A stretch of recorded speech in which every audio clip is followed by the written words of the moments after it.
Le regalé a mi hijo una camioneta importada de $300,000 por su cumpleaños número 40. Mi nuera levantó la copa y con una sonrisa burlona dijo: un brindis por la madre tonta que intenta comprar amor como si fuera pan del día.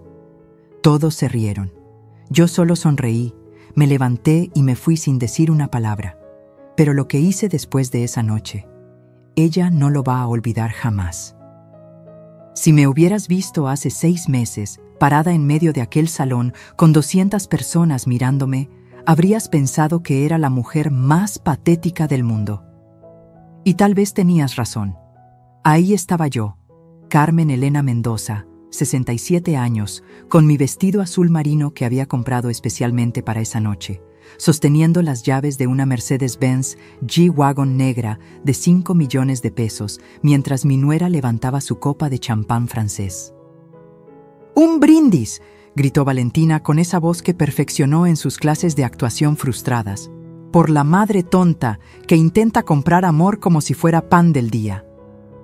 El salón emperador del Hotel Marquis estalló en risas. Risas nerviosas de algunos, carcajadas crueles de otros.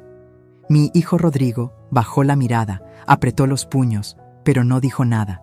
Nunca decía nada cuando ella hablaba. ¿Sabes qué se siente cuando 200 pares de ojos te atraviesan con lástima? Es como si te arrancaran la piel lentamente. El mariachi que había contratado dejó de tocar. Las flores holandesas que decoraban las mesas parecían marchitarse con mi humillación. Incluso el moño rojo gigante que había puesto sobre la camioneta parecía burlarse de mí. Pero yo solo sonreí. Una sonrisa pequeña, casi imperceptible. Me quité los tacones que me había puesto para verme más alta. Los dejé ahí mismo sobre el escenario de mármol italiano y caminé descalza hacia la salida mientras el vestido azul marino barría el piso. No dije una palabra, ni una sola. Valentina siguió riendo, brindando, celebrando su victoria. Mi hijo seguía mirando el piso. Los invitados murmuraban, pero ninguno de ellos, absolutamente ninguno, imaginó lo que yo había empezado a planear en ese exacto momento. Verás, cuando has construido un imperio desde cero, cuando has sobrevivido a la muerte de un esposo, cuando has criado sola a un hijo mientras amasabas pan a las 3 de la mañana para pagar la renta, aprendes que el silencio no es debilidad. El silencio es el arma más poderosa que existe. Esa noche, mientras todos celebraban mi humillación, yo ya había decidido que Valentina Herrera de Mendoza iba a conocer el verdadero significado de perderlo todo. No en un día, no en una semana, sino lentamente, pieza por pieza, hasta que no le quedara nada más que las cenizas de su propia arrogancia. El Mercedes-Benz G-Wagon seguía brillando bajo las luces del salón cuando salí. 5 millones de pesos que todos pensaron que había desperdiciado en un intento patético de recuperar el amor de mi hijo. Qué equivocados estaban. Esa camioneta no era un regalo, era el cebo. Y Valentina, en su infinita soberbia, había mordido el anzuelo con tanta fuerza que ya no podría soltarse. Mi nombre es Carmen Elena Mendoza. Tengo 67 años. Y esta es la historia de cómo destruí a la mujer que intentó destruirme a mí. Pero para que entiendas la magnitud de lo que hice, necesito contarte todo desde el principio. Desde el día que esa víbora entró a mi vida, con sus tacones de diseñador y sus lágrimas de cocodrilo. Porque lo que nadie sabía esa noche, lo que ni siquiera mi propio hijo sospechaba, era que yo había estado grabando cada conversación, documentando cada mentira, preparando cada movimiento durante 5 largos años. La camioneta era solo la carnada. El verdadero espectáculo estaba por comenzar. Y si crees que conoces el final de esta historia, te equivocas. Porque hay secretos en mi familia que ni yo misma conocía hasta hace poco. Secretos que cambiarían todo. Secretos que harían que esa noche del brindis pareciera un juego de niños comparado con lo que vendría después. Pero antes de contarte cómo terminó todo, necesitas saber cómo empezó. Cómo una viuda que vendía pan dulce en el mercado de Xochimilco terminó siendo dueña de 22 panaderías. y cómo su único hijo, su orgullo, su razón de vivir, terminó casándose con el demonio vestido de Versace. Si estás lista para escuchar esta historia, si de verdad quieres saber hasta dónde puede llegar una madre cuando la empujan al límite, entonces suscríbete ahora porque lo que viene te va a dejar sin aliento. Esta no es solo mi historia, es la historia de todas las madres que han sido menospreciadas, humilladas, descartadas, y es la prueba de que nunca, jamás subestimes a una mujer que ha sobrevivido a todo. Necesitas entender algo. Yo no nací con dinero. Mi padre, Eliseo Gutiérrez, era albañil en Xochimilco. Mi madre, Remedios, lavaba ropa ajena en una piedra de río que todavía existe, aunque ahora está seca. Éramos 7 hermanos durmiendo en 2 cuartos, compartiendo zapatos para ir a la escuela, comiendo frijoles con sal cuando había, y cuando no había, pues solo sal. Me casé con Alberto Mendoza a los 19 años. Era supervisor de obra, ganaba 1,200 pesos al mes, y para mí era un príncipe. Nos mudamos a un departamento de 2 habitaciones en la colonia Doctores.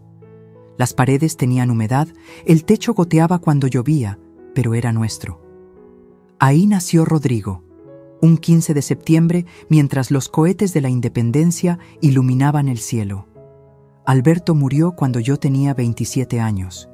Un andamio mal puesto, dijeron. Cayó desde el 8º piso de una construcción en Polanco. La empresa le dio las gracias a mi esposo muerto con 50,000 pesos de indemnización. 50,000 pesos por una vida. Ni siquiera alcanzaba para el funeral. Esa noche, con mi bebé de 8 años durmiendo en la cama que todavía olía a su padre, tomé la decisión que cambiaría todo. Mi abuela Esperanza me había enseñado a hacer pan cuando era niña. Era lo único que sabía hacer bien, además de llorar. Y llorar no pagaba la renta. Empecé vendiendo conchas y orejas en una canasta afuera del metro Pino Suárez. Me levantaba a las 2 de la mañana, amasaba hasta las 5, horneaba en el horno de la vecina que me cobraba 100 pesos por usarlo, y a las 7 ya estaba parada en mi esquina. Rodrigo iba conmigo antes de la escuela, me ayudaba a gritar: «¡Pan dulce! ¡Lleve su pan dulce calientito!». ¿Sabes cuántas veces la policía me corrió? ¿Cuántas veces tuve que sobornarlos con mi ganancia del día para que no me quitaran mi canasta? Pero seguí, siempre seguí. Un día, don Aurelio Sánchez, dueño de 3 cafeterías en el centro, probó mis cuernitos de queso. Me ofreció surtirle 200 piezas diarias. Era el milagro que había estado esperando. Con ese dinero, pude rentar un local pequeñito en la calle Regina. 4 metros cuadrados con un horno usado que compramos a plazos.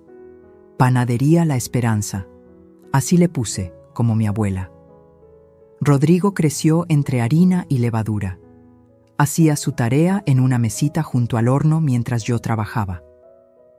A los 15 ya sabía hacer bolillos perfectos. A los 18 llevaba la contabilidad. Era brillante mi muchacho. Sacó la carrera de administración en la UNAM, mientras yo abría la 2ª panadería en Coyoacán. Para cuando Rodrigo cumplió 30 años, ya teníamos 11 panaderías. 11. Desde Xochimilco hasta Satélite. Empleábamos a 87 personas, la mayoría mujeres solas como yo había sido. Les pagaba bien, les daba prestaciones, aguinaldo completo. Algunas lloraban cuando les entregaba su primer seguro médico. Yo entendía esas lágrimas. Fue entonces cuando apareció Valentina. Era septiembre del 2019. Lo recuerdo perfectamente porque acabábamos de inaugurar la panadería número 12 en San Ángel. Rodrigo llegó a la fiesta de apertura con ella del brazo. Alta, delgada como modelo de revista, con un vestido blanco que probablemente costaba más que lo que yo ganaba en mi primer año vendiendo pan. Tenía esa belleza artificial de las que salen en la televisión. Nariz operada, labios inflados, pómulos que parecían cortados con cuchillo. «Mamá, ella es Valentina Herrera, mi novia». La manera en que dijo «mi novia», como si hubiera ganado un premio. Como si por fin hubiera logrado algo que yo, con todas mis panaderías, no podía darle: estatus. Valentina me abrazó ese día. Un abrazo largo, teatral, mientras me susurraba al oído: «Qué historia tan inspiradora la suya, señora». De vendedora ambulante a esto, debe estar muy orgullosa. Vendedora ambulante, no empresaria, no mujer de negocios, vendedora ambulante. Pero sonreí, claro que sonreí. Mi hijo estaba enamorado. Se casaron 6 meses después en el exconvento de San Hipólito. Yo pagué todo: el vestido de 300,000 pesos importado de España, los arreglos florales que trajeron de Ámsterdam, la cena para 400 invitados donde sirvieron langosta y vino francés. Del lado de Valentina solo vinieron 20 personas. «Mi familia es muy pequeña», dijo. «Soy casi huérfana, como usted quedó viuda tan joven». Como yo.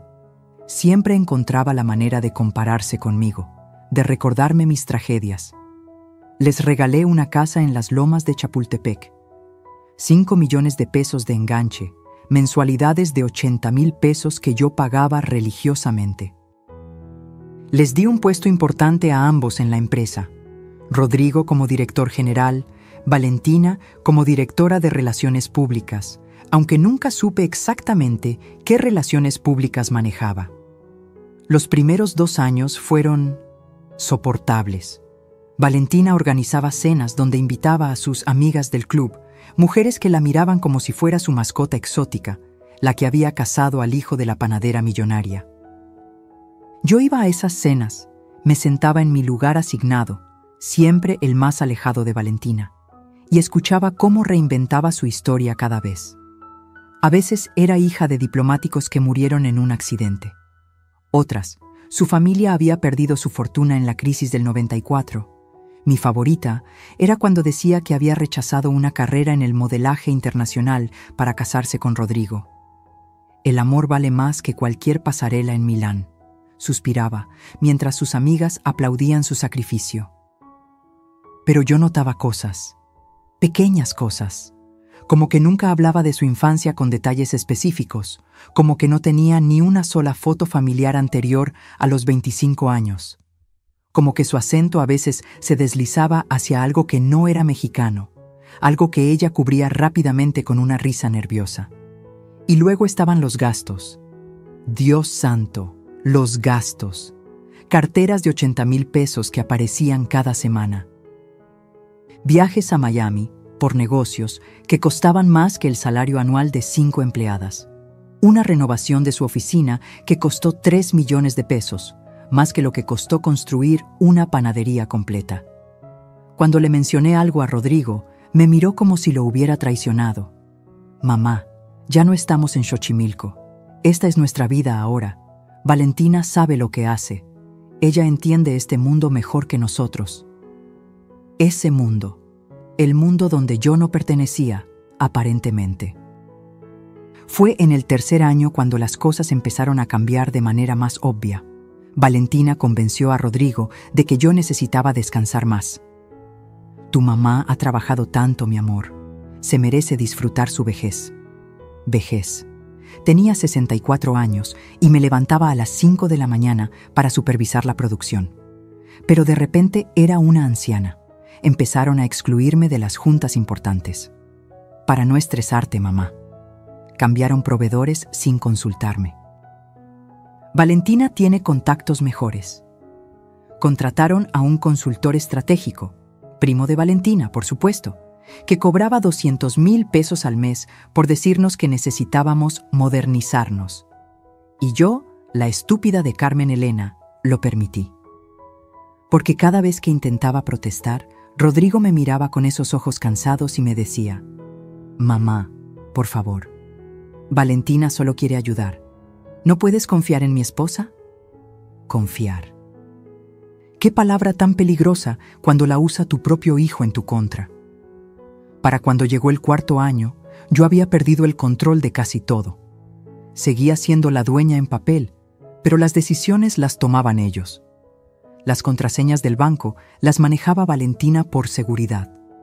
Los contratos nuevos los firmaba Rodrigo sin leerlos porque Valentina ya los revisó. Y entonces llegó el día que lo cambió todo. El día que escuché una conversación que no debía escuchar. Era un jueves de marzo. Lo recuerdo porque acababa de llegar de mi chequeo médico mensual. El doctor Fonseca me había dicho que mi presión estaba un poco alta, nada grave, pero que debía reducir el estrés. Casi me río en su cara. ¿Reducir el estrés mientras veía cómo desmantelaban mi vida empresa por empresa? Entré a la Casa de las Lomas sin anunciarme. Todavía tenía llaves, aunque Valentina había sugerido 3 veces que las devolviera por privacidad. Mi privacidad, aparentemente, porque la casa la había pagado yo. Escuché voces en el estudio. Valentina hablaba por teléfono. Su voz tenía ese tono dulzón que usaba cuando tramaba algo. Me quedé en el pasillo, pegada a la pared como ladrona en mi propia inversión. «No, mi amor, escúchame bien», decía Valentina. «La vieja está perfecta para el plan. El doctor Ramírez ya me dio los papeles. Solo necesitamos 3 testigos que confirmen comportamiento errático. Ya tengo a la sirvienta y al jardinero. Con uno más, podemos declararla mentalmente incapaz». Mi corazón se detuvo. Literalmente sentí cómo dejaba de latir por un segundo. «¿Rodrigo? Por favor, Rodrigo hace lo que yo le digo. Está tan cansado de ser el hijo de la panadera que haría cualquier cosa para ser alguien por sí mismo. El muy idiota no se da cuenta de que sin el dinero de mami no es nadie». Risas. Escuché risas al otro lado del teléfono. 6 meses máximo y tenemos todo. Las 22 panaderías, las cuentas bancarias, las propiedades. Todo pasa a Rodrigo, y cuando me divorcie el año que viene, me llevo la mitad. 11 panaderías, Fernando. 11 malditas panaderías que valen cada una entre 8 y 15 millones. Fernando. Nunca supe quién era Fernando. Tal vez nunca lo sabré. Tal vez no importa. La camioneta es perfecta.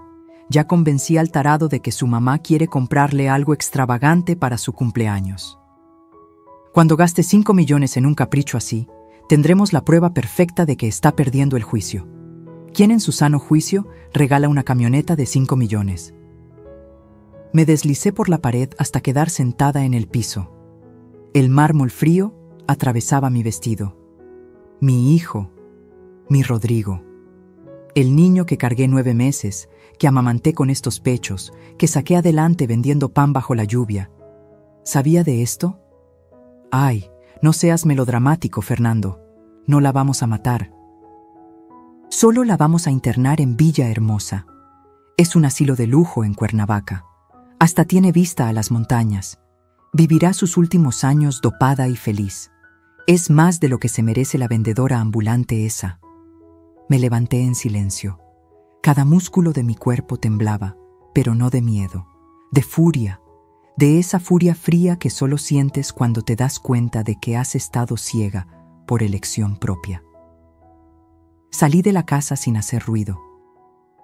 Manejé hasta mi departamento en Polanco, el único lugar que no les había permitido tocar, y me serví un tequila, luego otro, y otro más. Esa noche no dormí. Me quedé sentada en mi sala, viendo las fotos de Rodrigo de bebé, de niño, de adolescente, buscando el momento exacto donde lo perdí, donde mi hijo se convirtió en el títere de una mujer que ni siquiera sabíamos quién era realmente. Al día siguiente hice 3 cosas. Primero, visité a mi notario de confianza, el licenciado Héctor Mendoza, sin parentesco, solo coincidencia. Le pedí copias de todos mis documentos legales, escrituras, actas constitutivas, todo. ¿Algún problema, señora Carmen?, me preguntó. Prevención, licenciado, solo prevención. Segundo, contraté a un investigador privado, Dagoberto Ruiz, ex militar, especialista en fraudes corporativos. Le di un sobre con 200,000 pesos en efectivo y una sola instrucción. Quiero saber todo sobre Valentina Herrera. Todo. Tercero, y esto fue lo más difícil, empecé a actuar. Si querían a una viejita senil, les daría exactamente eso. Empecé despacio. Olvidaba nombres de empleados que conocía desde hacía años. Me confundía con fechas importantes. Una vez llegué a una junta de consejo en pantuflas, fingiendo que había olvidado cambiarme los zapatos. Vi la mirada de satisfacción en los ojos de Valentina. Vi cómo le apretaba la mano a Rodrigo como diciendo, ¿ves? Te lo dije. Mientras tanto, Dagoberto hacía su trabajo. La primera información llegó a las 2 semanas. Valentina Herrera no existía antes del 2015. No había registros escolares, no había acta de nacimiento en el registro civil, no había historial crediticio. Era como si hubiera aparecido de la nada a los 25 años. La segunda información fue más interesante. Había una tal Valentina Herrera, pero había muerto en 2014 en un accidente de autobús en Chiapas. Misma fecha de nacimiento, mismo lugar de origen que decía mi nuera. Alguien había robado la identidad de una muerta. La tercera información fue la bomba. Su verdadero nombre era Alma Patricia Domínguez, nacida en Caracas, Venezuela. Llegó a México en 2014 huyendo de cargos por fraude. Había estafado a 3 familias en Caracas, haciéndose pasar por heredera de una fortuna petrolera. Pero lo mejor, lo absolutamente delicioso, fue lo que Dagoberto descubrió en la 4ª semana. Alma Patricia Domínguez estaba casada. Legalmente casada desde 2013 con un tal Jorge Luis Mendoza, otra vez sin parentesco, en Maracaibo, Venezuela. Nunca se divorció, lo que significaba que su matrimonio con mi hijo era completamente ilegal. Tenía todo lo que necesitaba para destruirla, pero no iba a hacerlo rápido. No. Ella había planeado mi destrucción lenta, meticulosa. Yo haría exactamente lo mismo. Seguía actuando mi papel, cada día un poco más confundida, un poco más frágil. Valentina estaba tan segura de su victoria que bajó la guardia. Empezó a ser más obvia con sus desprecios, más cruel con sus comentarios. Una vez, en una cena familiar, me sirvió la comida en un plato de plástico, mientras todos los demás usaban la vajilla de porcelana. Es que a veces se te caen las cosas, suegrita. No queremos accidentes. Rodrigo no dijo nada. Solo miró su plato y siguió comiendo. Otra vez me encontró viendo álbumes de fotos viejas y me las arrebató. Ay, señora Carmen, vivir en el pasado no es sano. Hay que mirar hacia adelante. Luego las tiró a la basura frente a mí. Eran las únicas fotos que tenía de Alberto. Las rescaté de la basura esa noche, llorando de rabia, no de tristeza. Y entonces llegó la conversación sobre la camioneta. Mamá, me dijo Rodrigo un día, con Valentina colgada de su brazo como garrapata. Mi cumpleaños número 40 se acerca. Sé que siempre has querido darme algo especial. Claro, mijo. ¿Qué quieres? Valentina se adelantó. Hemos visto una Mercedes-Benz G-Wagon preciosa. Sería el regalo perfecto de una madre amorosa. ¿Cuánto cuesta? 5 millones de pesos, dijo Valentina con esa sonrisa de víbora. Pero usted puede pagarla, ¿verdad, suegra? Después de todo, es su único hijo. La miré directamente a los ojos. Por primera vez en meses, dejé caer la máscara de viejita senil y la miré como lo que era, mi presa. Claro que sí, Valentina. Le daré a mi hijo exactamente lo que se merece. Ella interpretó mi mirada como derrota. Qué equivocada estaba. Compré la camioneta, pero también hice otras compras. Instalé cámaras en cada panadería, en mi departamento, hasta en mi bolsa. Contraté a 2 notarios adicionales para que prepararan documentos que Valentina jamás vería venir. Abrí cuentas bancarias en 3 bancos diferentes, donde moví cantidades que ella no sabía que existían. Y lo más importante, empecé a grabar. Todo. Cada conversación, cada humillación, cada mentira. El día del cumpleaños de Rodrigo se acercaba. Valentina organizó la fiesta más ostentosa que puedas imaginar. Invitó a toda la sociedad que ella quería impresionar. Gastó 2 millones de pesos solo en la organización. Va a ser la noche de nuestra vida, me dijo el día anterior. La noche en que todos verán quién manda realmente en esta familia. Tenía razón. Sería exactamente eso. Pero ella no sabía que yo tenía un as bajo la manga. un as que había estado guardando, alimentando, preparando durante meses.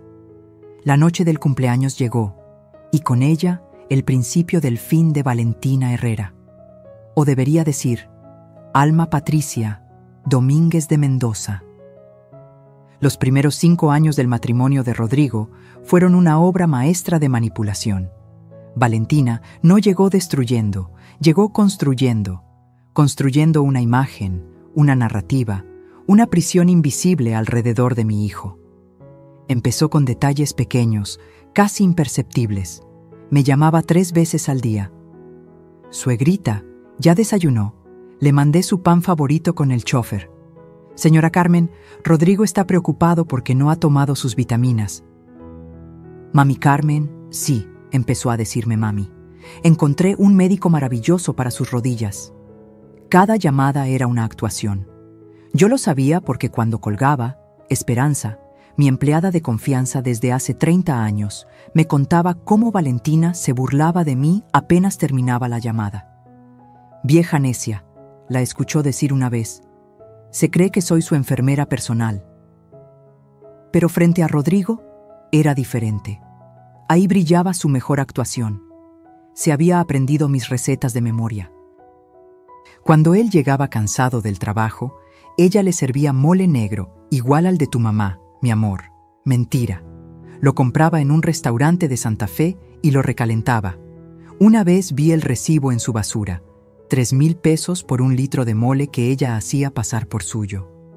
Organizaba domingos familiares, donde me invitaba a su casa, mi casa, la que yo pagué, y me sentaba en la cabecera mientras ella servía.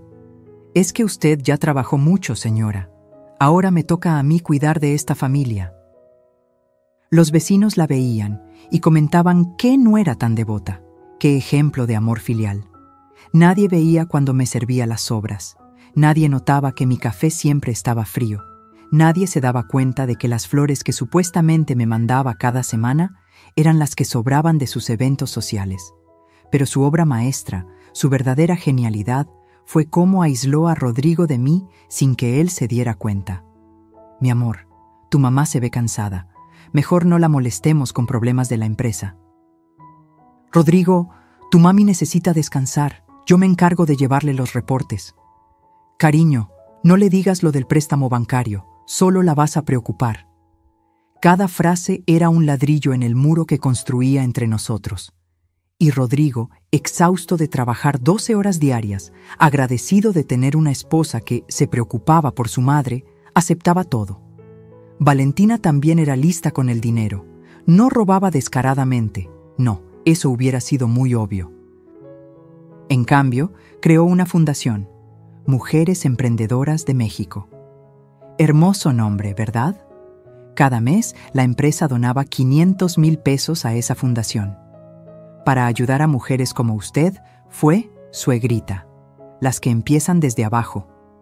La fundación existía, claro. Hasta organizaba eventos. Eventos donde Valentina brillaba con vestidos de 200,000 pesos, hablando de su compromiso con las mujeres trabajadoras, mientras el 90% del dinero desaparecía en gastos administrativos. Su primo era el tesorero, su mejor amiga, la secretaria, su estilista, sí, tenía un estilista, era el coordinador de imagen corporativa con sueldo de 80,000 pesos mensuales, y luego estaban las reformas a las panaderías. Modernización, le llamaba ella. Cambió los hornos de piedra que habíamos usado por 30 años por unos italianos que costaron el triple y producían pan sin alma. Reformó las fachadas tradicionales por algo que parecía sacado de una revista de arquitectura pretenciosa. Es que necesitamos atraer a los millennials, suegra. Las ventas empezaron a bajar. Los clientes de toda la vida se quejaban. El pan ya no sabe igual, Carmelita, me decía doña Lupita, que compraba en nuestra primera panadería desde 1995. Pero cuando se lo mencionaba a Rodrigo, Valentina intervenía. Es resistencia al cambio, mami Carmen. Es normal. Ya verá que en unos meses las ventas se duplican. Se duplicaron, sí, hacia abajo. Para el tercer año, habíamos perdido el 30% de nuestros clientes regulares. pero los reportes que Valentina le mostraba a Rodrigo decían otra cosa.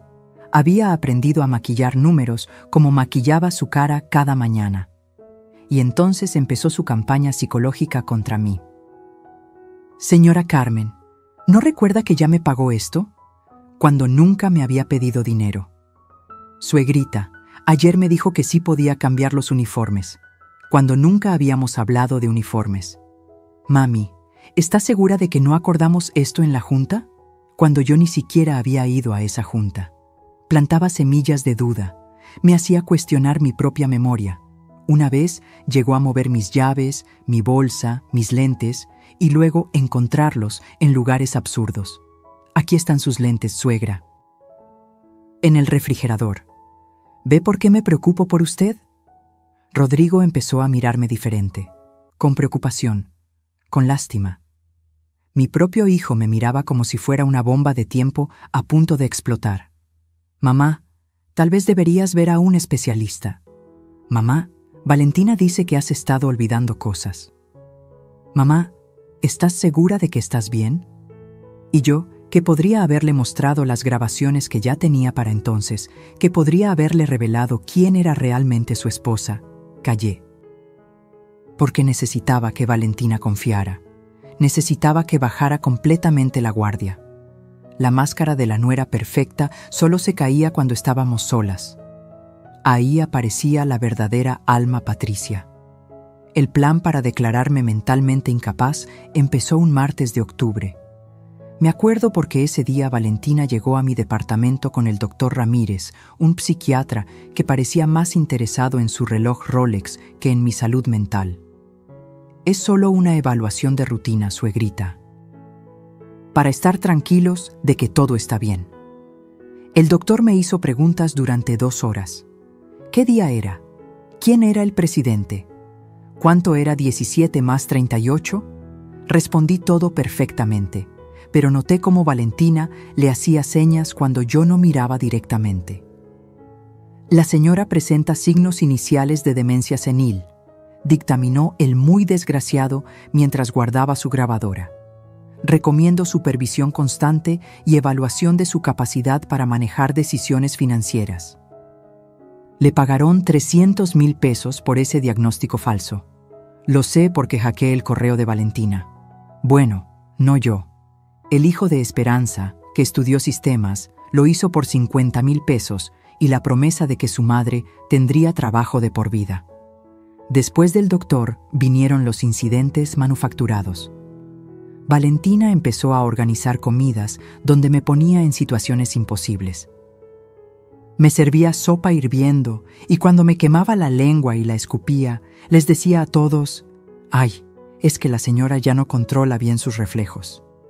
Me daba cubiertos para niños y cuando pedía a otros, suspiraba dramáticamente. Es la 3ª vez esta semana que olvida cómo usar los cubiertos normales. Una vez, en el cumpleaños de su amiga Patricia, me dio una pastilla para el dolor de cabeza, que me mareó tanto que tuve que agarrarme de las paredes para caminar. ¿Ven? Por eso no la dejamos sola. Se toma las medicinas equivocadas. Pero el golpe maestro fue cuando falsificó mi firma en un cheque de 800,000 pesos para su fundación fantasma. Cuando reclamé en el banco, ella ya había preparado el terreno. Le había dicho al gerente, con lágrimas de cocodrilo, que su suegra estaba perdiendo la memoria y firmando cosas sin recordarlas. «Señora Mendoza», me dijo el gerente con esa condescendencia que usan con los viejos, «tal vez debería considerar dar poderes a su hijo para manejar sus finanzas». Rodrigo estaba ahí, viéndome con una mezcla de vergüenza y preocupación. «Mamá, no pasa nada, fue un error, pero creo que el señor tiene razón. Valentina y yo podemos ayudarte con esto. ¿Sabes qué se siente cuando tu propio hijo, tu sangre, tu todo, te mira como si fueras un problema a resolver? Es como si te arrancaran el alma en pedacitos. Esa noche lloré. Lloré como no había llorado desde la muerte de Alberto. Pero entre lágrima y lágrima tomé una decisión. Si querían guerra, guerra tendrían. Empecé mi contraataque de manera sutil. Primero, visité a la doctora Patricia Olmedo. neuróloga con 30 años de experiencia y, más importante, enemiga profesional del doctor Ramírez desde que él le robó una investigación en la universidad. Doctora, necesito evaluaciones neurológicas completas y necesito que sean irrefutables. Me sometí a todo: resonancias magnéticas, electroencefalogramas, pruebas cognitivas de 8 horas. Los resultados fueron contundentes. Mi cerebro estaba más sano que el de muchos de 40 años. Después, empecé a documentar todo con una obsesión enfermiza. Cada conversación la grababa con mi celular escondido. Cada documento lo escaneaba por triplicado. Cada movimiento bancario lo respaldaba con screenshots y estados de cuenta. Contraté a 3 empleadas nuevas en las panaderías, mujeres de mi absoluta confianza que en realidad eran testigos. Les pagaba extra para que observaran y reportaran todo lo que Valentina hacía. Una era exempleada bancaria y detectó irregularidades en la contabilidad que yo fingí no notar. Otra era exauditora del SAT y encontró facturas falsas por millones. La tercera era simplemente muy observadora y grabó a Valentina sacando dinero de las cajas registradoras cuando creía que nadie la veía. Pero lo más inteligente que hice fue contratar a Marina, una actriz retirada de telenovelas que ahora daba clases. Le pagué 200,000 pesos por enseñarme a actuar. Sí, a actuar. A fingir demencia de manera creíble pero no exagerada. A tener episodios en los momentos exactos para que Valentina se confiara más. Una vez, en una junta importante con inversionistas, fingí confundir a Valentina con mi hermana muerta. «Rosita, ¿qué haces aquí? Pensé que estabas en Oaxaca». Valentina aprovechó inmediatamente. «Ven, señores, por esto necesitamos reestructurar el poder ejecutivo de la empresa». Lo que no sabía era que yo había grabado su conversación telefónica de esa mañana donde les decía exactamente qué iba a hacer y cómo iban a responder ellos. Los mismos inversionistas eran parte de su plan. Para diciembre, Valentina estaba tan segura de mi demencia que se volvió descuidada. Hablaba abiertamente frente a mí de sus planes. Movía dinero sin ocultarlo. Hasta llegó a mostrarme los papeles de internamiento en Villahermosa por error y luego fingir horror. «Ay, suegrita, esto no era para usted. Es para una tía de una amiga». Villahermosa. 70,000 pesos al mes por tenerme sedada en una habitación de 3 por 3 metros. Ya hasta habían pagado el primer trimestre por adelantado. La fecha estaba marcada. Después del cumpleaños de Rodrigo. Después de que la camioneta de 5 millones probara mi incapacidad mental. Pero yo también tenía una fecha marcada. Y un plan. Un plan que había perfeccionado durante meses de humillación y dolor. La batalla final se acercaba y Valentina no tenía idea de que ya había perdido la guerra. El despojo empezó con la panadería Esperanza de Coyoacán, mi segunda sucursal, la que abrí con el sudor de 5 años vendiendo pan en la calle. Un lunes llegué y encontré un letrero, cerrado por remodelación. Nadie me había avisado nada. «Es una sorpresa que le teníamos, suegrita», me dijo Valentina con su sonrisa de hiena. «Vamos a convertirla en un café boutique. Los panaderías tradicionales ya no dejan dinero». Cuando vi los planos, casi vomito. Habían destruido el horno de piedra que construí con mis propias manos.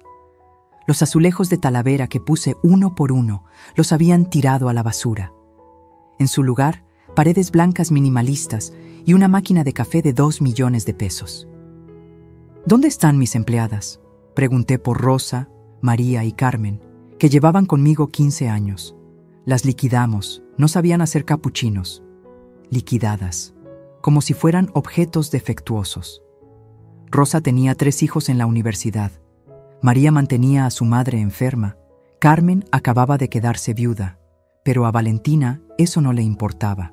La segunda en caer fue la panadería de Xochimilco, la más rentable, la que facturaba 3 millones al mes. Valentina la convirtió en una experiencia gastronómica donde un bolillo costaba 60 pesos y venía con mantequilla francesa en un platito de porcelana china. Los vecinos del barrio ya no podían comprar ahí, Sus clientes ahora eran hipsters de la Condesa que venían en Uber a tomarse fotos para Instagram. Para cuando se llevó la tercera panadería, la de satélite, yo ya no podía ni llorar. Solo observaba cómo desmantelaban mi vida pieza por pieza mientras fingía no entender lo que pasaba. «Firme aquí, señora Carmen». «¿Qué es esto, Valentina?» «Nada importante, suegrita. Solo papeleo aburrido». Papeleo que transfería los derechos de operación a una empresa que Valentina había creado, Grupo Gastronómico VRM. Las iniciales de Valentina y Rodrigo Mendoza. Mi apellido, mi legado, usado para robarme. Pero el momento que me partió el alma fue cuando escuché a Rodrigo defender a su esposa. Estábamos en su oficina, que antes era mi oficina, y acababa de recibir el reporte de ventas. Habíamos perdido 40% de ingresos en 6 meses. «Hijo, esto no está funcionando. Los clientes se están yendo». «Mamá, no entiendes de negocios modernos». «¿No entiendo?» «Mijo, construí este imperio desde cero». «Eso fue hace 30 años, mamá. El mundo cambió. Valentina tiene un MBA de Harvard». «Mentira. Valentina compró ese diploma en línea por $3,000. Dagoberto, mi investigador, me había conseguido hasta el recibo de PayPal. Rodrigo, por favor, escúchame. Algo no está bien con tu esposa». Ahí fue cuando explotó. Mi hijo, mi bebé, me gritó por primera vez en su vida: «Basta, mamá, basta de atacar a Valentina. Ella es lo mejor que me ha pasado. Tú solo estás celosa porque ya no eres el centro de atención, porque ya no te necesito». Cada palabra fue una puñalada. Me levanté despacio, con la poca dignidad que me quedaba, y caminé hacia la puerta. «Mamá, espera, yo no quise». «Está bien, mijo, tienes razón. Ya no me necesitas». Esa noche, en mi departamento, abrí la caja fuerte que tenía escondida detrás de un cuadro de la Virgen de Guadalupe. Adentro estaban todos los documentos que Dagoberto había conseguido. Las pruebas de la bigamia de Valentina, los estados de cuenta de las Islas Caimán donde estaba desviando dinero, las grabaciones donde planeaba mi internamiento. Pero también había algo más, algo que ni Valentina ni Rodrigo sabían. 5 años antes de que apareciera Valentina, cuando el negocio empezó a crecer exponencialmente, mi contador, el viejo Don Samuel, me dio un consejo. «Señora Carmen, proteja su patrimonio. Nunca se sabe». Seguí su consejo. Creé una empresa holding en Panamá, completamente legal, donde estaba el verdadero patrimonio. Las 22 panaderías que Valentina creía controlar eran solo franquicias.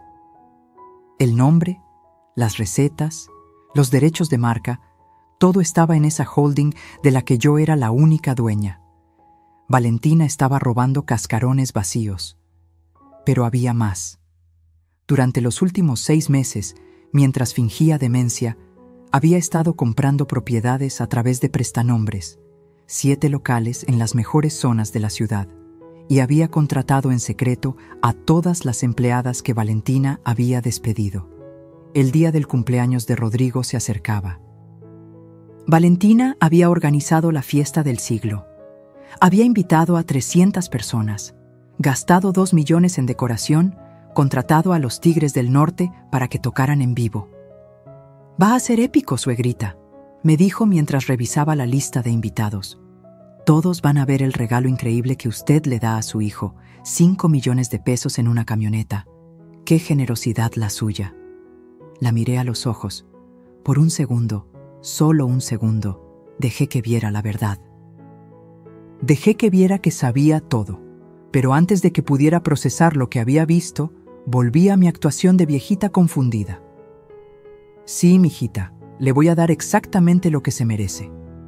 Valentina rió, una risa que pronto se le iba a congelar en la garganta, porque yo había invitado a unas personas extra a la fiesta, personas que Valentina no esperaba, personas que cambiarían todo. La bomba estaba a punto de explotar. Comprar esa Mercedes-Benz G-Wagon fue el momento más doloroso y liberador de mi vida. doloroso porque confirmaba que mi hijo valoraba más el dinero que a su madre, liberador porque era la carnada perfecta para mi plan. Fui al distribuidor de Mercedes-Benz en Polanco un miércoles por la mañana. Valentina insistió en acompañarme para ayudarla a no confundirse, suegrita. Llevaba un vestido rojo que gritaba dinero y una sonrisa que gritaba victoria. El vendedor, un joven llamado Eduardo, nos atendió con esa mezcla de admiración y codicia que tienen los que venden lujo.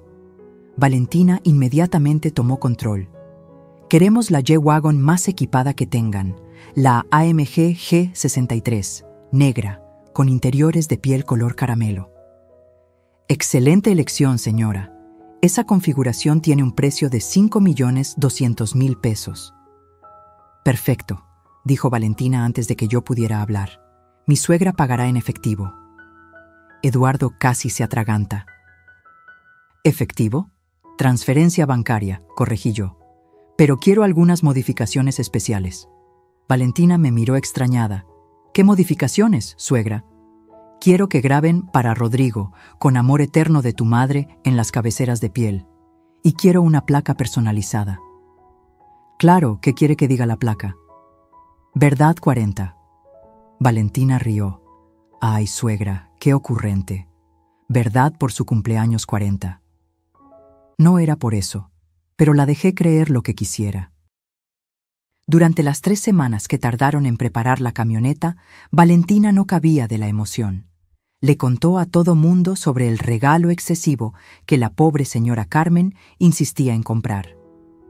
Es que ya ven cómo está, les decía a sus amigas en el club. Gasta sin control, por eso necesitamos protegerla de sí misma. Organizó la fiesta más ostentosa que había visto en mi vida. Rentó el Salón Emperador del Hotel Marquis, el mismo donde se casaban los políticos y empresarios más ricos del país. Contrató a los mejores organizadores de eventos, los que cobraban 500.000 pesos solo por la planeación. La lista de invitados era un show aparte. Había invitado a toda la sociedad que ella quería impresionar. Empresarios, influencers, hasta un par de actores de telenovelas. Pero sobre todo, había invitado a los socios potenciales que Rodrigo había estado cortejando para expandir el negocio. Esta fiesta va a ser nuestra coronación, le escuché decir por teléfono. Después de esto, nadie dudará de quién maneja el imperio de las panaderías Mendoza. 3 días antes de la fiesta, hice mis propias invitaciones, discretas, personales, entregadas en mano por Esperanza. Invité a Jorge Luis Mendoza, el esposo legal de Valentina, que acababa de llegar de Venezuela después de años buscándola. Dagoberto lo había encontrado manejando un taxi en Tijuana, tratando de juntar dinero para contratar un detective. Le pagué el vuelo, el hotel y 50.000 pesos por su presencia. Invité al verdadero doctor Ramírez, no el psiquiatra corrupto, sino su hermano gemelo, fiscal especializado en fraudes financieros, que llevaba 2 años investigando a su hermano por vender diagnósticos falsos. Invité a Patricia Olmedo, la neuróloga que tenía todos mis estudios, demostrando mi perfecta salud mental, junto con evidencia en video de que había estado fingiendo los episodios de demencia. Invité a los verdaderos dueños de los inversionistas que Valentina había engañado, personas que habían perdido millones en sus estafas anteriores y que la habían estado buscando por años. E invité a Alma Gutiérrez, la verdadera Valentina Herrera, que no había muerto en ningún accidente. Estaba vivita y coleando en Chiapas, muy sorprendida de descubrir que alguien había robado su identidad y la había declarado muerta.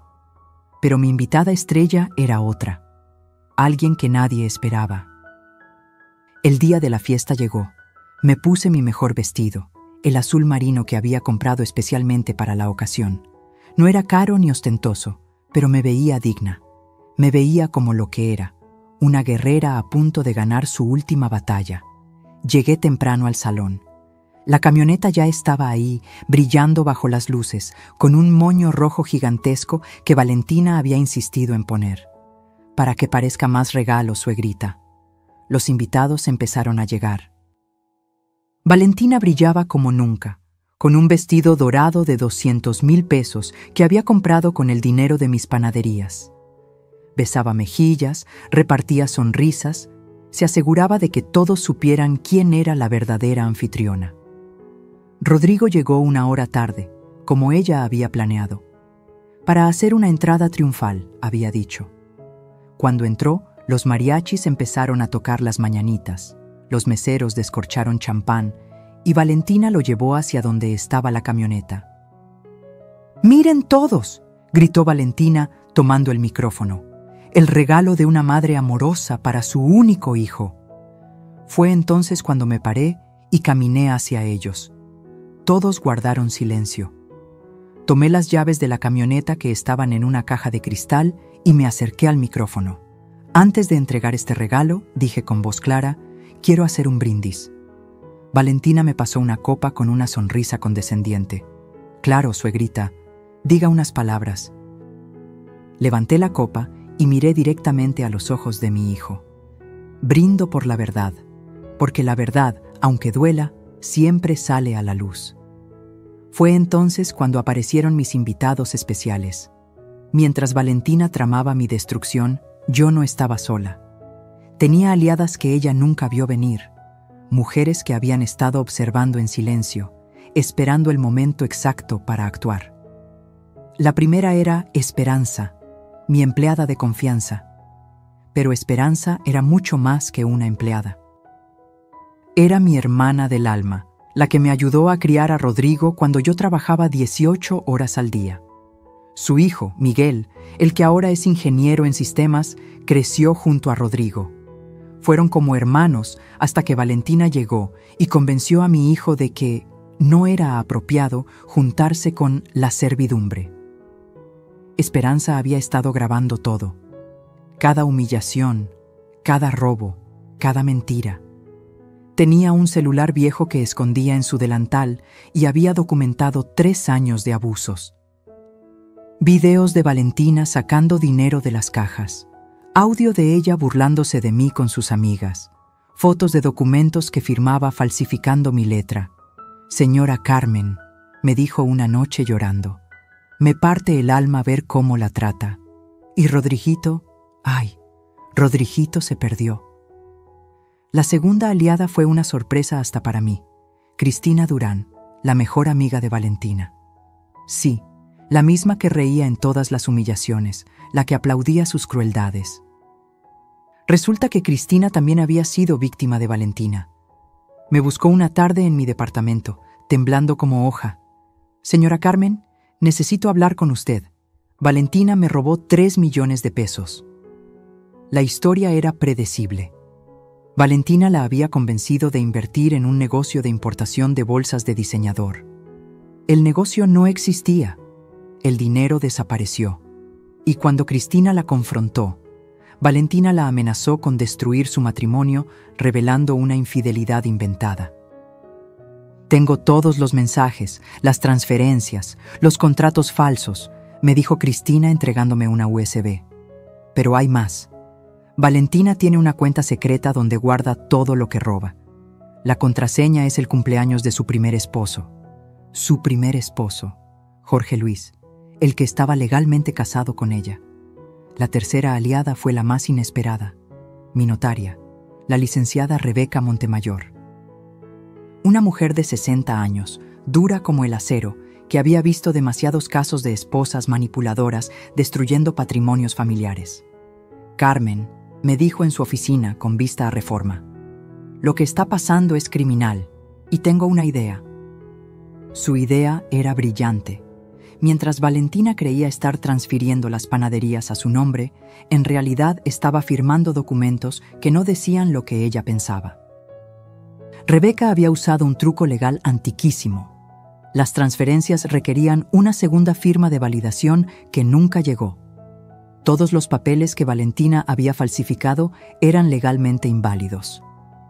Además, añadió Rebeca con una sonrisa que daba miedo, «tengo un primo en la Fiscalía especializada en delitos financieros. Le va a interesar mucho el caso de la Fundación Fantasma de su nuera». Pero mi aliada más valiosa fue alguien que Valentina había olvidado que existía. Rosa María Domínguez, su propia madre. Dagoberto la encontró en Caracas, viviendo en un asilo de caridad.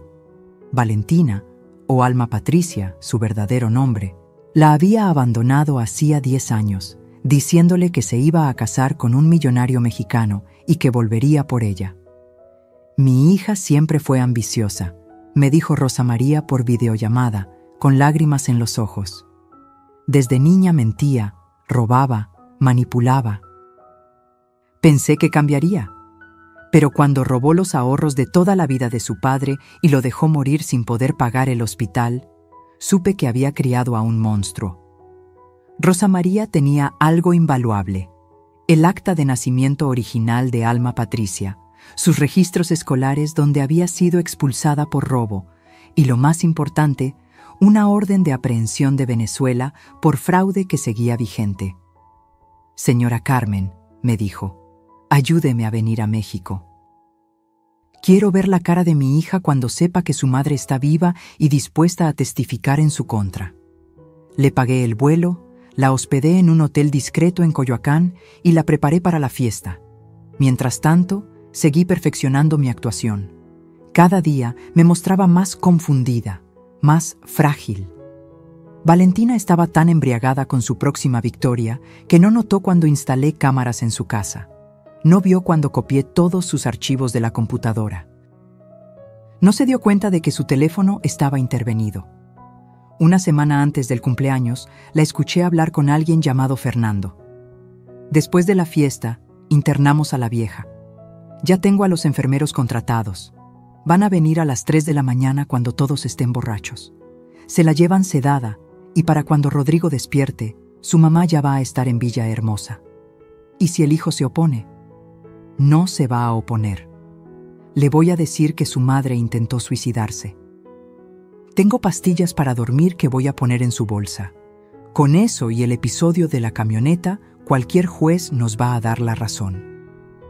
Escuché mi sentencia de muerte civil con una calma que me sorprendió. No sentí miedo, no sentí tristeza, solo sentí una fría determinación. Esa noche llamé a todas mis aliadas.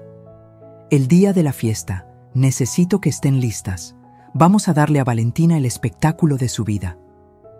Cristina confirmó que traería las pruebas del fraude. Rebeca tendría los documentos legales listos. Rosa María estaría esperando en una habitación del hotel. Esperanza tendría todas las grabaciones en una laptop conectada a las pantallas del salón. Y yo tenía la bomba final. Algo que había descubierto apenas 2 días antes y que cambiaría todo. Valentina no solo estaba casada con Jorge Luis, estaba embarazada de Fernando, su amante.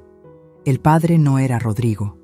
La guerra estaba por terminar y yo tenía todas las armas. 3 noches antes del cumpleaños de Rodrigo, manejé sola a Guadalajara. Le dije a todos que iba a visitar a una prima enferma. Mentira. Iba a ver al licenciado Alejandro Mendoza Torres, el mejor notario de Jalisco y, casualidad divina, primo hermano de mi difunto Alberto. «Carmen, ¿estás segura de esto?», me preguntó después de revisar los documentos que le llevé. «Más segura que nunca, Alejandro. Mi hijo eligió su camino, ahora yo elijo el mío». Esa noche firmé un nuevo testamento. Uno que nadie conocía. Uno que dejaría a Valentina y a Rodrigo exactamente con lo que merecían. Pero el testamento era solo parte del plan. Lo verdaderamente brillante era lo que había construido en secreto durante los últimos 5 años, mientras todos me creían una viejita indefensa. Verás, cuando empecé a sospechar de Valentina, abrí una empresa paralela, Panificadora Esperanza S.A. de C.B., registrada a nombre de un fideicomiso del cual yo era la única beneficiaria. Mientras Valentina robaba de las panaderías que conocía, yo estaba construyendo un imperio que ella jamás detectó. 7 panaderías nuevas en Guadalajara, Monterrey y Querétaro. Todas manejadas por las empleadas que Valentina había despedido por incompetentes. Rosa, María, Carmen, todas ellas ahora eran gerentes con participación en las utilidades. Facturaban 8 millones de pesos mensuales. dinero que iba directo a cuentas que solo yo conocía. Pero eso no era todo. Durante mis visitas médicas a Houston, que Valentina creía eran para tratamientos de demencia, en realidad estaba cerrando tratos con inversionistas americanos. Había vendido la franquicia internacional de mis recetas por $15 millones. Sí, dólares. El dinero estaba en un fideicomiso en Texas, intocable para las leyes mexicanas, esperando mi señal. Señora Mendoza, me dijo Jim Patterson, el CEO de American Bakery Corporation, sus recetas son oro puro. Vamos a abrir 50 locales en California y Texas. Mientras firmaba ese contrato, Valentina estaba en México robándose migajas. De regreso en mi departamento de Polanco, saqué la caja fuerte escondida detrás del cuadro de la Virgen. Adentro, junto a todos los documentos que había recolectado, agregué el Nuevo Testamento. Pero también había algo más. Una carta para Rodrigo. Una carta que había reescrito 100 veces y que entregaría solo si las cosas salían como esperaba. «Mijo», empezaba la carta, «cuando leas esto, probablemente me odies, pero prefiero tu odio honesto que tu amor manipulado. El día antes de la fiesta, instalé las últimas piezas del rompecabezas. Primero, visité a mi banco y transferí 5 millones de pesos a una cuenta especial. No era para la camioneta, esa ya estaba pagada. Era para algo mucho mejor. Después, me reuní con los verdaderos empleados de Villahermosa, el asilo donde Valentina planeaba internarme. «Doctor Márquez», le dije al director, «mi nuera pagó 3 meses por adelantado para internarme contra mi voluntad. Aquí está el recibo». Le mostré la copia que había sacado del bolso de Valentina. «Esto es secuestro y ustedes serían cómplices». El hombre palideció. «Señora Mendoza, nosotros no sabíamos. Ella dijo que usted había firmado los papeles». «Mentira, pero le propongo un trato. Ustedes van a hacer exactamente lo que les voy a pedir, y yo no los denuncio. Es más, les pago el doble de lo que ella les dio». El plan era simple. Cuando los enfermeros vinieran por mí, se llevarían a alguien más. Alguien que había aceptado ayudarme por 100,000 pesos y la promesa de unas largas vacaciones. Esa noche, la última antes del cumpleaños, no pude dormir. Me senté en mi balcón viendo las luces de la ciudad, tomando un té de canela como me enseñó mi abuela Esperanza. A las 3 de la madrugada, mi teléfono sonó. Era un mensaje de voz de Valentina que había mandado por error, o tal vez queriendo torturarme. «Fernando, mi amor, después de mañana somos libres. La vieja se va al asilo, Rodrigo se queda con la culpa y las deudas, y nosotros nos vamos a Suiza con todo el dinero. El bebé va a nacer en Europa, lejos de este infierno. Te amo. El bebé, el hijo que mi hijo creía suyo». Tomé mi grabadora y guardé ese mensaje. Era la última pieza de evidencia que necesitaba. El día del cumpleaños amaneció soleado, sin una nube en el cielo. Era el 15 de marzo, curiosamente los idus de marzo, el día que asesinaron a Julio César. ¡Qué apropiado! Me bañé despacio, me peiné con cuidado, me puse el vestido azul marino. En el espejo vi a Carmen Elena Mendoza, no la víctima que Valentina había creado, sino la guerrera que siempre fui. Antes de salir, hice una última llamada. «Esperanza, activa el plan. Es hora». En algún lugar de la ciudad, mis aliadas se estaban preparando. Las pantallas del salón habían sido hackeadas por Miguel, el hijo de Esperanza. Los videos estaban listos para proyectarse. Los invitados especiales estaban en posición. Y yo, con las llaves de la camioneta en mi bolso, junto a una USB que contenía 3 años de crímenes documentados, me dirigí a la fiesta. Valentina creía que esa noche sería mi humillación final. No tenía idea de que sería la suya. Cuando entré al Salón Emperador, Valentina ya estaba en su elemento. Recibía a los invitados como una reina, con su vestido dorado que brillaba bajo los candelabros de cristal. Rodrigo estaba a su lado, incómodo en su smoking, sonriendo esa sonrisa forzada que ponía cuando ella lo exhibía como trofeo. «Ahí está la estrella de la noche», gritó Valentina cuando me vio, con esa voz falsa que usaba en público. La generosa madre que regala camionetas de 5 millones. 200 pares de ojos se volvieron hacia mí, algunos con burla, otros con lástima, la mayoría con ese morbo cruel de los que disfrutan viendo caer a otros. Me acerqué despacio, sonriendo. Valentina me abrazó teatralmente para las fotos. Llegó su hora, suegrita, me susurró al oído. Después de esta noche, todos sabrán que está loca. Tienes razón, le susurré de vuelta. Después de esta noche, todos sabrán la verdad. Ella rió, creyendo que deliraba. La cena transcurrió según su guión. Valentina había preparado todo para hacerme quedar mal. Mi plato era diferente al de los demás, comida en papilla, porque a la señora se le dificulta masticar. Mi copa tenía agua mientras todos tomaban vino. Es que con sus medicamentos no puede beber. Mi silla estaba apartada de la mesa principal, para que esté más cómoda. Cada humillación era recibida con risitas nerviosas de los invitados. Vi a algunos empresarios importantes intercambiar miradas. Vi a las esposas de los socios cuchichear. Todos pensando lo mismo. Pobre vieja senil. A las 10 de la noche llegó el momento del brindis. Valentina tomó el micrófono con su copa de champán Moet Chandon de 3,000 pesos la botella. ¡Un brindis!, gritó con su voz entrenada para fingir emoción. Por la madre tonta que intenta comprar amor como si fuera pan del día. El salón estalló en risas. Cruel, despiadada, horrible risa. Fue mi señal. Me levanté despacio, me quité los tacones con calma y caminé descalza hacia la salida. Pero antes de llegar a la puerta, me detuve y volví. Tienes razón, Valentina, dije tomando el micrófono que ella había dejado. Soy una tonta. Fui tonta por confiar. Tonta por creer. Tonta por no ver lo que todos aquí van a ver ahora. Saqué mi celular y presioné enviar. En las pantallas gigantes del salón empezó a reproducirse un video. Era Valentina en mi casa, sacando dinero de mi bolsa mientras yo dormía. Su voz se escuchaba clara. «Vieja estúpida, ni cuenta se da de que le robo». Los murmullos empezaron inmediatamente. Valentina corrió hacia las pantallas. «¡Apaguen eso! ¡Es falso! ¡Está editado!». Pero los videos seguían. Valentina firmando documentos con mi nombre. Valentina en el banco diciendo que su suegra tenía demencia. Valentina con el doctor Ramírez pagándole 300,000 pesos por el diagnóstico falso. «¡Rodrigo!», gritó desesperada. «¡Haz algo!». Mi hijo estaba paralizado, viendo cómo su mundo se derrumbaba. «Esperen», dije por el micrófono, «que lo mejor está por venir». La siguiente grabación era del día anterior.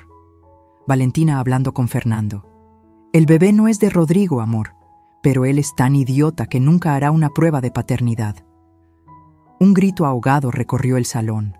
Rodrigo se puso blanco como papel. «¿Bebé?», preguntó con voz rota. «¿Qué bebé?». Valentina estaba atrapada. No podía negar los videos, no podía negar su voz, no podía negar nada. «Pero aún hay más», continué. «Les presento a algunos invitados especiales». Las puertas se abrieron. Primero entró Jorge Luis Mendoza, el esposo legal de Valentina. «Hola, Alma Patricia», dijo con acento venezolano. «5 años buscándote, mi amor, y sigues casada conmigo». Valentina parecía a punto de desmayarse. «No, tú, ¿cómo?». Después entró la verdadera Valentina Herrera, vivita y coleando. «Mucho gusto», dijo la mujer. «Soy Valentina Herrera, la verdadera, y vengo a denunciar robo de identidad». Luego entró el fiscal Ramírez, hermano del doctor corrupto. «Señora Alma Patricia Domínguez queda arrestada por fraude, falsificación de documentos, robo de identidad y bigamia». Pero el golpe final vino de la última persona en entrar. Rosa María Domínguez, la madre de Valentina. «Mija», dijo la señora con lágrimas en los ojos. «¿Valió la pena? ¿Valió la pena destruir a otra familia como destruiste la nuestra?». Valentina cayó de rodillas. Su vestido dorado se arrugó en el piso de mármol. El maquillaje perfecto se corrió con las lágrimas. La máscara finalmente había caído. «¡Carmen!», gritó. «Por favor, piensa en Rodrigo, piensa en tu hijo». Me acerqué a ella, me agaché hasta estar a su altura y le dije suave pero claro para que todos escucharan. Pensé en él. Por eso hice todo esto, para salvarlo de ti. La policía se la llevó esa misma noche, pero antes de que saliera, me acerqué una última vez. La camioneta nunca fue para Rodrigo. Era el precio de tu libertad. 5 millones de pesos para desenmascarar a una criminal. La mejor inversión de mi vida. El salón estaba en silencio absoluto.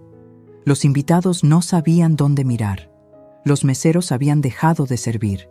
Hasta los mariachis estaban mudos. Rodrigo seguía parado en el mismo lugar, como estatua. Rodrigo me miraba como si fuera la primera vez que me veía. Ahí, parado en medio del salón con su smoking de 100,000 pesos, parecía un niño perdido. El mismo niño que lloraba cuando se raspaba las rodillas, el que me abrazaba cuando los truenos lo asustaban. «Mamá, ¿todo esto lo planeaste?» «No, mijo, todo esto lo planeó tu esposa. Yo solo me defendí». Se dejó caer en una silla. Los invitados empezaron a irse en silencio, como quien huye de un funeral. En 15 minutos, el salón quedó vacío. Solo quedamos Rodrigo, yo, Esperanza y el abogado que había traído conmigo. «Licenciado Gutiérrez», le dije al abogado, «explíquele a mi hijo su situación legal». El abogado, un hombre de 60 años con cara de bulldog, abrió su portafolio. «Señor Mendoza, su matrimonio es nulo.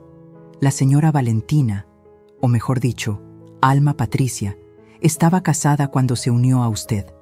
Eso significa que legalmente usted nunca estuvo casado». «¿Y las propiedades? ¿Las cuentas bancarias?» «Todo lo que está a nombre de ambos puede ser reclamado únicamente por usted. Ella no tiene derecho a nada». «¿Y el bebé?» Ahí me dolió el corazón. Ver a mi hijo preguntar por un bebé que no era suyo. «Rodrigo», le dije suave, «ella está embarazada de Fernando, su amante. Lo admitió en las grabaciones». Se quebró. Mi hijo, mi muchachito fuerte, lloró como no lo había visto llorar desde que murió su padre. Me acerqué para abrazarlo, pero me rechazó. «No me toques. Tú también me mentiste. Me hiciste creer que estabas perdiendo la cabeza para protegerte». «No necesitaba tu protección. Necesitaba que confiaras en mí». «¿Confiar? Rodrigo, cuando intenté advertirte, me gritaste. Me dijiste que estaba celosa. Me echaste de tu vida. Porque ella me convenció». «Exacto. Ella te convenció. Tan fácilmente, tan rápido. ¿Y querías que confiara en ti?» La verdad le pegó como cachetada. Se levantó tambaleante y caminó hacia la salida. «¿A dónde vas?» «A emborracharme hasta olvidar que existo». «No, vas a ir a tu casa, vas a dormir y mañana vamos a arreglar este desastre, juntos». «¿Juntos? Mamá, vendiste las panaderías, ¿verdad? Por eso ella no encontraba el dinero». «No las vendí, las protegí. Siguen siendo nuestras». «¿Nuestras?» «Siempre fueron nuestras, mijo. Siempre». Esa noche lo llevé a su casa. La casa que había pagado yo, pero que por primera vez sentía suya. Mientras dormía su borrachera, revisé los papeles que Valentina había dejado. Descubrí más horrores.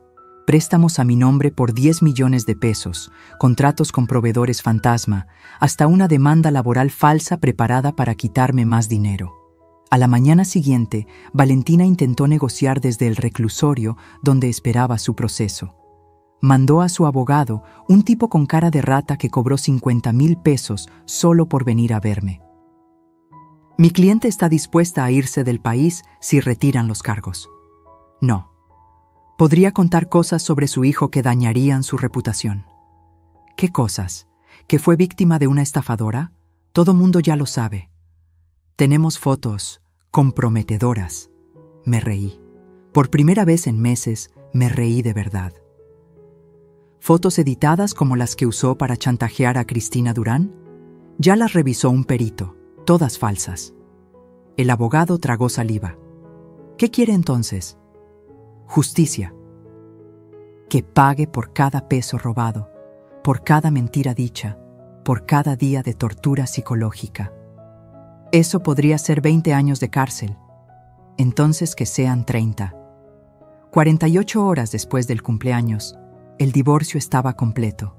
Bueno, la anulación, porque divorcio no podía haber de un matrimonio que nunca existió.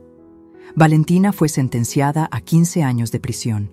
Hubieran sido más, pero su embarazo le dio atenuantes. Fernando, su amante, huyó a Colombia donde lo agarraron por otros fraudes. Jorge Luis, el esposo legal, no quiso saber nada de ella y se regresó a Venezuela. El bebé nació en prisión, una niña. La madre de Valentina, Rosa María, pidió la custodia y se la dieron. Me buscó antes de irse. Señora Carmen, siento mucho todo lo que mi hija le hizo. Usted no tiene la culpa, señora. Criaré a esta niña diferente. Le enseñaré valores, le enseñaré a trabajar. No será como su madre. Le di un sobre con 200,000 pesos, para la niña, para que tenga oportunidades. La señora lloró. Usted es lo que mi hija nunca pudo ser, una verdadera dama. Rodrigo tardó meses en perdonarme, no por lo que hice, sino por cómo lo hice, por no confiar en él, por tratarlo como otro enemigo en lugar de una víctima. Pero poco a poco, trabajando juntos en reconstruir las panaderías, volvimos a encontrarnos. Volvimos a ser madre e hijo. Volvimos a ser familia. La camioneta de 5 millones se quedó en el estacionamiento del hotel por semanas hasta que decidí qué hacer con ella. 6 meses después de aquella noche, me desperté temprano como siempre. Eran las 5 de la mañana y la ciudad apenas comenzaba a despertar. Me preparé un café de olla como me enseñó mi abuela y me senté en el balcón a ver el amanecer. La camioneta Mercedes-Benz seguía en el estacionamiento del hotel, acumulando polvo y cuentas de resguardo. 5 millones de pesos convertidos en un recordatorio de metal y cuero de la noche que recuperé a mi hijo. Rodrigo había cambiado mucho. Ya no usaba los trajes de 100,000 pesos que Valentina le compraba. Había vuelto a sus jeans y camisas simples. Llegaba a las 4 de la mañana a la panadería de Regina, la primera, la original, para ayudar con el primer horneado del día. Como cuando era niño, me dijo una mañana mientras amasábamos juntos. ¿Te acuerdas, mamá? Yo hacía mi tarea mientras tú horneabas. Me acuerdo de todo, mijo, de cada momento. Las panaderías se recuperaron rápido. Despedimos a todos los consultores que Valentina había contratado. Regresamos a las recetas originales. Volvimos a contratar a las empleadas despedidas. En 3 meses, recuperamos el 60% de los clientes perdidos. En 6, estábamos mejor que nunca. Pero lo más importante no fue el dinero recuperado. Fue ver a Rodrigo volver a ser él mismo. Un día me llamó desde la panadería de Coyoacán. «Mamá, ven rápido, necesito mostrarte algo». Cuando llegué, había una fila de clientes hasta la esquina, todos esperando por el pan recién salido como en los viejos tiempos. «¿Ves eso?», me dijo con lágrimas en los ojos. «Esto es lo que construiste, esto es real, no los restaurantes pretenciosos de Valentina, esto». Doña Lupita, nuestra clienta más antigua, se acercó con su bolsa del mandado. «Carmelita, qué gusto que regresó el pan de verdad, el de antes, el que sabe a casa». Esa tarde, Rodrigo y yo nos sentamos en la oficina, la misma donde había descubierto las primeras mentiras de Valentina, y hablamos de verdad por primera vez en años. «Mamá, necesito pedirte perdón». «No, mijo. Déjame terminar. Te fallé. Te cambié por una mujer que me prometió convertirme en alguien importante. No me di cuenta de que ya era alguien. Era tu hijo. El hijo de la mujer más fuerte que conozco. Lloramos juntos, abrazados como cuando él era niño y yo era toda su mundo. ¿Y la camioneta?», me preguntó después. ¿Qué vas a hacer con ella? Es tuya si la quieres. No la quiero. Me recuerda todo lo malo. Entonces la vendemos. ¿No? Tengo una mejor idea. Su idea me sorprendió. Quería subastarla y usar el dinero para crear una fundación real, no como la falsa de Valentina. Una fundación para ayudar a mujeres víctimas de violencia económica y psicológica. La llamaremos Fundación Esperanza, dijo, como tu abuela, como tu primera panadería, como tu empleada fiel. La subasta fue un evento. No por publicidad. Quisimos hacerlo discreto, pero la historia se había corrido. La esposa del embajador de Alemania, que había estado en la fiesta del cumpleaños y vio todo, compró la camioneta por 7 millones de pesos. Para mí no es solo un auto, me dijo. Es un símbolo de que las mujeres podemos defendernos. Con esos 7 millones, más 3 millones que puse yo, más 2 que puso Rodrigo de sus ahorros personales, creamos la fundación. En el primer año ayudamos a 53 mujeres a salir de relaciones abusivas, a recuperar su dinero, a reconstruir sus vidas. Una de ellas era Cristina Durán, la examiga de Valentina. No solo recuperó los 3 millones que le robaron, sino que con nuestra ayuda legal, descubrió que su esposo, que la amenazaba con quitarle a sus hijos, también la había estado robando. Ahora maneja una de nuestras panaderías nuevas en Guadalajara. Rosa, María, Carmen, todas las empleadas que Valentina despidió, ahora son socias minoritarias de las panaderías. Cada una tiene el 5% de la sucursal que maneja. En 5 años serán dueñas del 20%. Esperanza se jubiló, pero sigue viniendo cada mañana a tomar café conmigo. Su hijo Miguel diseñó un sistema de seguridad para todas las panaderías, para que nunca más alguien pueda robar, señora Carmen. ¿Y yo?